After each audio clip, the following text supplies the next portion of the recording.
Mes frères et mes sœurs bien-aimés, nous avons eu à cœur de partager avec vous le message de Dieu en nous appuyant principalement sur le texte de l'épître de Jacques. Et nous reviendrons de temps en temps sur certains éléments de la conversation entre Jésus et ses disciples pendant qu'ils étaient à Césarée de Philippe. L'apôtre Jacques ouvre le texte par une interrogation. À quoi ça sert de dire j'ai la foi si on ne le voit pas par les actes que vous posez? Autrement dit, la foi sans les œuvres est inutile. La foi sans les œuvres est morte. Ainsi, votre foi n'existe et n'est concrète que par les actions qui glorifient Dieu, qu'on voit dans votre quotidien. Beaucoup peuvent affirmer, et c'est d'ailleurs le cas, avoir cru en Jésus, avoir confessé Jésus. Mais lorsque vous jetez un regard sur ce qu'il pose comme action, sur ce qu'il vous présente comme œuvre, tout ce qu'ils disent et font vient remettre en cause leur appartenance à Dieu. Dire j'appartiens à Dieu sans poser les actions ou encore sans accomplir les œuvres de ce Dieu est quasiment une aberration. Dieu lui-même, notre Créateur, n'est pas resté au ciel déclaré qu'il nous aime. Dieu n'est pas resté au ciel déclaré qu'il nous sauve. Dieu n'est pas resté au ciel déclaré que nous avons du prix à ses yeux. Chaque fois que Dieu s'est rendu compte que son peuple était dans la misère, la preuve de son amour pour ce peuple est qu'il est descendu. Dans Exode chapitre 3, où on nous parle des enfants d'Israël qui souffraient et qui étaient oppressés par les Égyptiens, Dieu dit à son serviteur Moïse, j'ai entendu les cris de mon peuple et je suis descendu pour le sauver. Dieu, voyant son peuple dans la misère, ne dit pas à son peuple du courage. Dieu, voyant son peuple dans la misère, ne dit pas à son peuple t'es ferme. Un jour, ça va finir. Mais il a résolu en son cœur de descendre lui-même sauver ce peuple. À l'image donc de Dieu, nous ne devons pas, à l'endroit de nos frères, à l'endroit de nos sœurs, nous limiter à l'amour des discours, parce que l'amour des discours fatigue. Si nous limitons notre foi à l'amour des discours, nous ne sommes pas différents des politiciens. Les politiciens, très souvent, qu'est-ce qu'ils font? Ils vous font de grandes promesses, n'est-ce pas? Mais qu'ils ne réalisent même pas. Et parfois, quand ils ont même fini de vous faire de grandes promesses, ils ne reviennent plus jamais vers vous. Ils ne reviendront vers vous que pour vous séduire encore afin de récolter vos suffrages. Un amour qui ne se limite qu'aux paroles est un amour qui ne ressemble pas en Dieu. D'ailleurs, la parole de Dieu dit, mes bien-aimés, n'aimons pas en parole, mais aimons aussi par nos actes. Ne disons pas que nous croyons, simplement parce que nous sommes trop zélés, trop présents dans l'Église. Mais disons en tout cas, il faudrait que le monde voit par nos actions, par nos œuvres, que nous croyons et que nous confessons Jésus-Christ. L'apôtre insiste ici en prenant un exemple, que si par exemple, quelqu'un dit, alors un frère ou une sœur n'a pas de quoi se vêtir, n'a pas de quoi manger, et vient vers nous, à quoi ça sert de lui dire, au revoir, porte-toi bien, habille-toi chaudement, mange et bois à ta faim. Lorsque tu lui tiens un discours pareil, c'est pour qu'il trouve le vêtement où? C'est pour qu'il trouve le pain où? C'est pour qu'il trouve le feu où? Ne montre pas à ton frère la photo du feu quand il a besoin du feu. Ne dis pas à ton frère, j'ai un parapluie à la maison alors que la pluie est en train de tomber sur sa tête. Ne dis pas à ton frère des paroles d'encouragement alors qu'il a besoin des actions concrètes pour sortir de là où il est. Un pasteur disait, il ne sert à rien d'aller prier pendant 30 minutes pour quelqu'un qui est malade alors que tu as dans ta poche de quoi supporter une perfusion. Ça, c'est la foi sans les œuvres. Et malheureusement, quand nous jetons un regard à l'intérieur même de beaucoup de nos églises, on se rend compte qu'elles sont remplies de personnes qui disent croire, mais les œuvres sont très loin de la foi qu'ils professent. Pourquoi est-ce que, de manière concrète, des personnes peuvent dire avoir la foi et dans leur vécu, on ne voit pas des actions qui accompagnent cette foi? Le texte de Marc que nous avons lu nous donne quelques éléments de réponse. Beaucoup de ceux qui disent avoir cru, mais qui n'ont pas des œuvres qui donnent gloire au Seigneur, la première raison, c'est parce que ceux-là n'ont pas renoncé à eux-mêmes. Tant que vous n'avez pas renoncé à vous-même, il vous sera impossible d'être une source de bénédiction pour les autres. Tant que vous n'avez pas renoncé à vous-même, il vous sera impossible d'être une source de bénédiction, même pour votre propre famille. Parce que tout ce que vous ferez, toutes les actions que vous mènerez, auront un seul but, votre intérêt. Et l'adage populaire dit quoi? Pas d'intérêt, pas d'action. Voilà ce que sont plusieurs personnes. Ils n'agissent que parce qu'ils ont déjà calculé et trouvé l'intérêt qu'ils auront. Ils ne se rapprochent de vous que parce que vous serez pour eux un tremplin pour atteindre leur véritable destination. C'est pour cette raison que beaucoup se lient d'amitié avec vous. Pas parce qu'ils vous aiment, mais parce que pour eux vous êtes une opportunité. Et ceux qui vous utilisent comme une opportunité sont de bons calculateurs. Même s'ils disent qu'ils ont la foi, même s'ils sont tous les jours à minute debout comme David autrefois en train de prier, en fait leur foi est morte parce que c'est une foi qui ne s'accompagne pas des œuvres. Et beaucoup, très souvent, même dans nos assemblées, sont présents. Ils disent avoir la foi. Ils lisent la parole de Dieu tous les jours. Mais n'essayez pas de dire en assemblée qu'on sorte de l'argent pour tel projet. C'est ceux-là qui seront dans les bancs en train de dire l'église aujourd'hui est même devenue quoi? L'argent chaque jour. Mais permettez-moi de vous dire, tant que l'église existera, on demandera l'argent aux gens.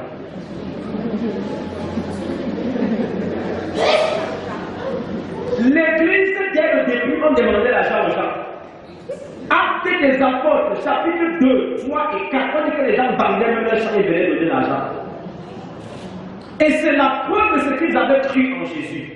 Un homme comme Joseph, surnommé Barnabas par les apôtres, la Bible dit qu'il a vendu son champ et est venu déposer le produit au pied des apôtres. C'était quoi? C'était l'œuvre qui accompagnait sa foi. Lorsque quelqu'un a cru véritablement, ce n'est pas seulement son cœur qui s'ouvre au Seigneur, mais ses bouches vont s'ouvrir. Malheureusement, on a des personnes qui ont cru, qui disent avoir un cœur ouvert, mais le cœur, les poches sont cadenassées. Chaque fois que vous allez parler de contribution, certains même quittent, ils changent de paroisse. Le jour où vous finissez de construire, ils reviennent. Ils disent avoir la foi. Mais ne les attendez pas sur le terrain des œuvres, ils vont démissionner. Et c'est ceux-là qui très souvent vont au quartier calomnier l'église, calomnier les anciens, calomnier tout le monde, calomnier les membres de la commission des travaux, calomnier tout le monde. Pourquoi tout le monde est bandit? Mais si vous prenez des documents, vous ne verrez pas leur nom quelque part pour un seul franc. Ils disent avoir la foi, mais une foi qui est morte. Autre chose, beaucoup de ceux qui disent avoir la foi, mais cette foi qui ne se concrétise pas, ne se matérialise pas par les œuvres, c'est parce qu'ils ont un amour poussé pour le cœur, pour l'argent. Ils sont encore tenus dans les taux de la cupidité. Et la parole de Dieu nous dit dans l'épître à Timothée, la seconde épître, que l'amour de l'argent, c'est la racine de tous les maux. Tous ceux qui aiment l'argent ont plus de progrès que tout le monde sur la terre. Tant que tu es accroché à l'argent, tant que tu dis, parce que tu as 100 francs, je suis pauvre, Dieu va te donner les problèmes de 500.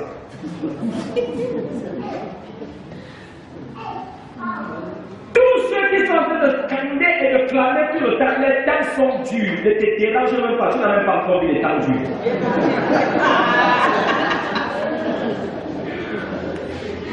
Parce que la foi, même quand c'est difficile, croit que Dieu peut. La foi, même quand tout va mal, croit que tout ira bien par la grâce de Dieu. La foi va t'amener à voir voir l'invisible afin d'accomplir ce qui est impossible. C'est ce que la foi peut. Mais si tous les jours de ta vie, tu es en train de dire, vraiment ma vie est misérable, tu limites même Dieu. Tous ceux qui tous les jours ont des confessions négatives sur leur vie, ont des confessions de pauvreté sur leur vie, sont en train de limiter Dieu, sont en train de démontrer qu'en réalité ils n'appartiennent même pas à Dieu. Le Seigneur s'est lui-même présenté quoi? Comme le Dieu à qui appartient quoi? L'or et l'argent. Donc si je suis un enfant de Dieu, mon Père c'est celui à qui appartient l'or et l'argent. Donc il est anormal que je déclare que je suis pauvre. Et si quelqu'un affirme être pauvre, d'ailleurs je ne serai jamais, je ne peux pas l'appeler frère ou sœur, parce que mon frère n'est pas de cette catégorie. C'est pourquoi il faut être très prudent quand vous appelez certaines personnes frère ou bien sœur. Très prudent. Vous êtes d'une famille, la famille des vrais fils de Dieu. Quelqu'un est là tous les jours, il remet en cause la toute puissance de Dieu, il remet en cause la seigneurie de Dieu, il remet en cause la grandeur de Dieu. Et je t'appelle frère, tu n'es pas mon frère. C'est impossible, tu n'es pas mon frère. Parce que ta foi est morte. Et si ta foi est morte, ça veut dire que toi-même tu es mort. Je ne marche pas avec les cadavres. Si la Bible dit que ta foi est morte, ça veut dire que toi-même, tu es déjà mort. Donc même si nous chantons à l'église et que tu chantes, c'est un miracle, tu es un cadavre qui chante. C'est la parole de Dieu. Il a dit que la foi sans les œuvres est morte.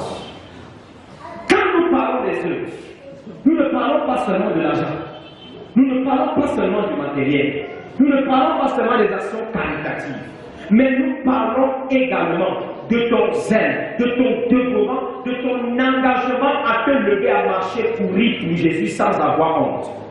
Beaucoup disent qu'ils ont cru, beaucoup disent qu'ils sont enracinés en Jésus, mais n'essayez pas de leur demander d'aller prêcher l'évangile. N'essayez pas de leur demander d'aller parler de Jésus. La preuve c'est que quand ils vous voient en train de parler de Jésus, peut-être dans la rue ou dans un carrefour, ils vont vous tasser de tous les mots. Ils diront que vous êtes devenus témoins. Mais n'oubliez pas, un disciple de Jésus est un témoin de Jésus-Christ d'abord. Donc si vous êtes disciple de Jésus, vous êtes avant tout témoin de Christ. D'ailleurs, Acte 1:8 nous dit, mais vous recevrez une puissance, le Saint-Esprit survenant sur vous et vous serez mes témoins. Donc un disciple de Jésus est un témoin de Jésus-Christ. Jésus ne nous a pas envoyés dans les temples. Il n'a pas dit tout pouvoir m'a été donné dans le ciel sur la terre. Allez dans toutes les paroisses. Mais qu'est-ce qu'il a dit? Partout dans le monde entier. Allez au marché, allez au carrefour, allez partout. C'est ça les œuvres aussi. Les œuvres, c'est quand tu marches, tu cours pour Jésus. Les œuvres aussi, c'est quand tu acceptes que le soleil, que la pluie te tombe dessus parce que tu es en train de proclamer le règne de Jésus. Et si beaucoup ne le font pas, c'est effectivement comme a dit Jésus, parce qu'ils n'ont pas encore renoncé. Pierre suivait Jésus, mais il n'avait pas encore renoncé à certaines choses. La preuve, dès que Jésus a annoncé qu'il va mourir, Pierre a commencé à négocier. Et à ce moment même, il a même voulu faire parler son autorité d'aider. Il a dit, oh Jésus, arrête tes discours là. Comment tu peux marcher avec toi, tu me dis que tu vas mourir? Qu'est-ce qui ne va pas? Qu'est-ce que Jésus lui répond? Rien de moi, Satan. Parce que chaque fois que quelqu'un se met au travers de votre chemin pour vous empêcher d'accomplir la volonté de Dieu, il n'est pas un envoyé de Satan. C'est comme si c'était Satan lui-même incarné. Donc très souvent, les gens qui, même à l'intérieur des communautés, se lèvent contre des projets qui viennent de Dieu. Je dis, tu ne peux pas démontrer Satan lui-même. Chaque fois que quelqu'un se lèvera pour t'empêcher d'accomplir un dessein de Dieu, il sera comme Pierre, c'est-à-dire quelqu'un qui laisse l'ennemi utiliser son cœur pour empêcher aux autres d'accomplir les desseins de Dieu. Mais ce que je veux te dire ce matin, ne laisse pas Satan posséder ton cœur. Amen. Amen. Dis ça à ton voisin. Ne laisse pas Satan posséder ton cœur. Écoutez maintenant, lorsque Satan tient un cœur, ce qui va se passer, c'est que Ce cœur ne peut plus confesser la Seigneurie de Jésus. C'est pour cette raison que beaucoup confessent de leur bouche que Jésus est Seigneur, mais le cœur est très loin de Dieu. Parce qu'ils ont vendu leur cœur à l'ennemi. Et à cause du fait que le cœur soit vendu à l'ennemi, tout ce qui est méchant, mauvais, est venu habiter dans le cœur. La calomnie est venue habiter dans le cœur. La jalousie est venue habiter dans le cœur. Les murmures sont venus habiter dans le cœur. Et toutes les fois où, pendant la marche dans le désert, les enfants d'Israël ont murmuré, Dieu a frappé. Et malheureusement, dans nos églises, les gens murmurent plus qu'ils ne prient. Les gens murmurent plus qu'ils ne lisent la parole de Dieu. Pourquoi? Parce que c'est dans le cœur qu'est logée la parole de Dieu. Et comme leur cœur est déjà encombré, la parole de Dieu n'a même pas d'espace. Il y a un embouteillage fou dans leur cœur. Et un embouteillage où il n'y a rien qui vient de Dieu. Vous trouverez tout dans leur cœur, mais vous ne trouverez rien qui vient du Saint-Esprit. Le fruit de l'Esprit a foutu le camp dans la vie de plusieurs personnes. Parce que comme Pierre, ils ont laissé l'ennemi prendre possession de leur cœur. Et du moment où l'ennemi prend possession de leur cœur, celui-ci ne peut plus méditer la parole de Dieu. David a dit quoi? Je sais ta parole dans mon cœur afin de ne pas pécher contre toi.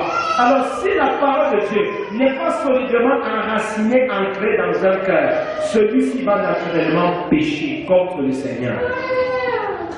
Nous poursuivons en disant aussi que si beaucoup disent avoir la foi, mais les œuvres ne témoignent pas, n'attestent pas, la principale raison, c'est qu'ils sont encore dans le péché. La principale raison, c'est qu'ils n'ont pas encore été régénérés par le Seigneur. Quand Dieu te change, il change ton cœur. Quand Dieu te change, il change ta manière de voir. Quand Dieu te change, il change ta manière de penser. Quand Dieu te change, il change même tes amis. Quand Dieu te change, il change tes habitudes. Quand Dieu te change, il change ton être tout entier. Et pour cela, la raison pour laquelle tu vas généralement devant le cœur de Dieu, c'est de lui dire, Père, change mon cœur. David a dit, crée en moi un cœur pur. Renouvelle en moi l'esprit bien disposé. Si Dieu change ton cœur va produire le fruit de l'esprit. On verra l'amour dans ta vie. Quand tu ne diras pas seulement aux gens je t'aime, mais les gens sauront que tu les aimes véritablement. On verra la joie dans ton cœur. Ce ne sera pas une joie apparente, parce qu'il y en a qui n'ont qu'une joie apparente. Il sourit avec toi, mais son cœur n'est pas fier de toi. Son cœur nourrit même des projets iniques contre toi.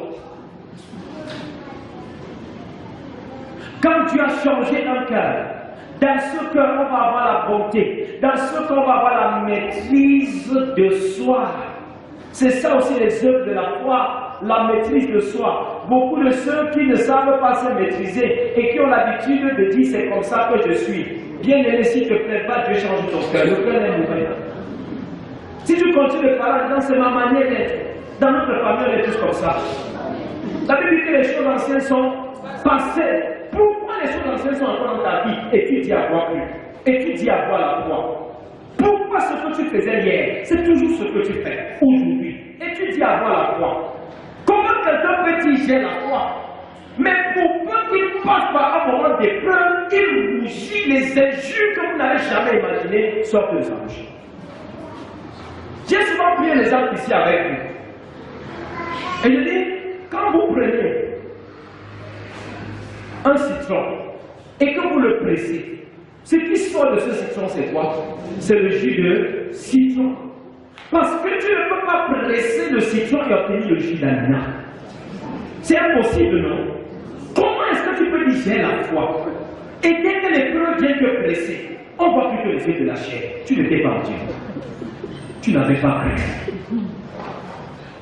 Tu accompagnais seulement les gens. Tu n'avais pas cru. Parce que tu ne peux pas dire j'ai cru. Et que tes œuvres sont les injures. C'est chose impossible.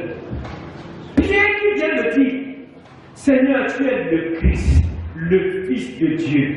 Jusqu'à les autres frères, ils avaient regardé Pierre, que nous tous sommes des perdus. Voici celui qui connaît Dieu. Le même Pierre commence à dire Jésus, tu ne peux pas mourir. Tu ne peux pas mourir. Voilà comment on est versatile. Voilà comment les gens sont ondoyables, divers. Maintenant, il croit.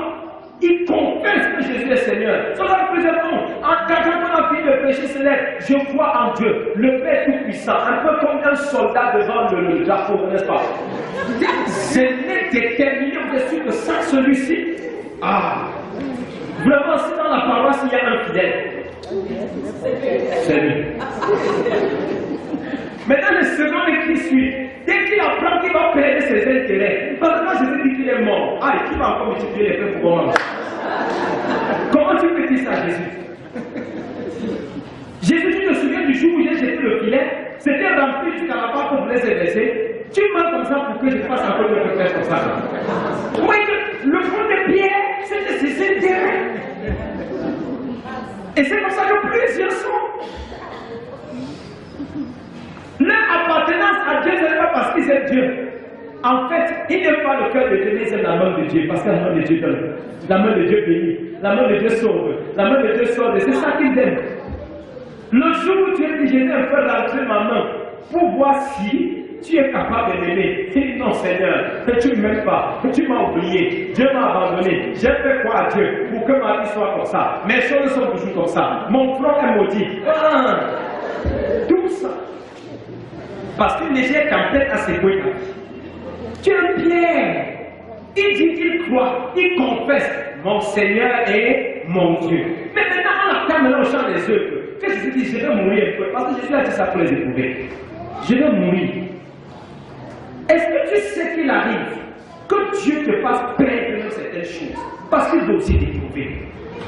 Est-ce que tu sais qu'il arrive que Dieu fasse que tu passes par les moments de secousse, de tempête dans ta vie? Parce qu'il veut t'éprouver. Quelles sont tes œuvres pendant ces mois? Plusieurs, vous les voyez, ils abandonnent la route de l'église. Ils commencent à maudire tout le monde. Vraiment les diables aussi, vraiment les céciciens, une chorale, je fais de telle personne, on ne vient pas, on ne m'assiste pas, on n'a pas fait ceci pour moi, on n'a pas fait ça. Tu n'étais jamais chrétien, ne dérange pas. Tu venais là-bas parce que tu calculais que s'il y a telle situation, on lance 10 000 francs, ça va donner tel montant. Tu n'es plus chrétien. La foi sans les œuvres, morte. La foi qui calcule n'est pas la foi. La foi qui ne recherche que l'intérêt n'est pas la foi. La foi doit s'exprimer de manière désintéressée. La foi doit te pousser à sacrifier pour les autres. La foi doit te pousser à investir dans la vie des autres sans attendre quoi que ce soit en retour. C'est ça les œuvres de la foi. C'est pourquoi l'apôtre peut venir. À quoi cela sert-il que quelqu'un vienne à vous? Il a foi. Que tu partes lui dire, va, réchauffe-moi. Dieu l'a envoyé vers toi parce qu'il sait que tu as le vêtement. Quelqu'un vient te poser un problème qu'il ne sait où. Dieu l'a envoyé vers toi parce qu'il savait qu'auprès de toi se trouve la solution à son problème. Tu commences à lui dire, telle personne travaille quoi? Parce que de manière polie, tu as besoin de lui dire, va voir plutôt telle autre personne. Où est ta foi? Une foi morte. Ce matin, le Seigneur te dit que si tu dis que tu crois en lui et que tu ne peux pas sacrifier pour lui, ta foi est morte. Si tu dis que tu crois en lui et que tu en lui, ta foi est morte. Si tu dis que si tu crois en lui et que tu n'aimes pas la sœur, tu n'aimes pas le frère, tu détestes ta propre chair, ta foi est morte. Si tu dis que tu as la foi et que tout le temps tu boudes, murmures quand on t'invite à accomplir une œuvre pour le bien du royaume ou pour le bien d'une soeur ou d'un frère, je vais te dire que tu n'as pas la foi. Ta foi est morte. Si elle te dit je crois en Dieu alors que tu ne ressembles pas à Dieu. Si elle te dit je crois en Dieu alors que tu ne peux pas faire les œuvres de Dieu, tu ne peux pas aimer comme Dieu, tu ne peux pas sauver comme Dieu. Et au verset 20, je vais citer le verset 20 avant de sortir. Jacques dit, veux-tu savoir, ô homme peint, que la foi sans les œuvres est inutile? Il dit, ô homme peint, que la foi sans les œuvres est inutile. Dis à ton voisin, il ne faut pas que ta foi soit inutile. Voilà. Et pour que ta foi soit utile, il faut qu'elle s'accompagne des œuvres. Puisse l'Éternel te donner non seulement d'affirmer ton appartenance à lui, mais de démontrer cela par les œuvres qui lui donnent gloire. Amen. Amen. Bon dimanche à tous. Bien aimés, nous allons nous lever.